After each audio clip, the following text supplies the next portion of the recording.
বিভিন্ন দেবদেবী কিছু জানতে চায়। বেশ কিছুকাল পরে শাস্ত্রবিজ্ঞানের কাছে জানতে পারে মহাদেবকে সৃষ্টিকর্তা হিসেবে তারা মানে।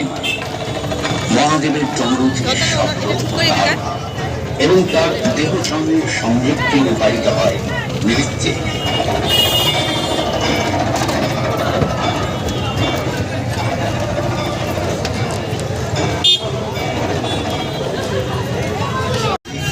বিভিন্ন বাদ্যযন্ত্র সহ বিবিধ মূর্তিগুলি তৈরি করা হয়েছে গৃহস্থলী ও যানবাহনে ব্যবহৃত বিভিন্ন সামগ্রী ব্যবহার করে। ঘটি, নারকেল কুড়াল দেবীর মূর্তিটি উপস্থাপনা করেছেন অরিজিৎ গাঙ্গুলি বাবু সোনা। সেই সঙ্গে মণ্ডপের থিম ভারতীয় সংস্কৃতি ও ইতিহাসকে শ্রদ্ধা করে কথা কলি।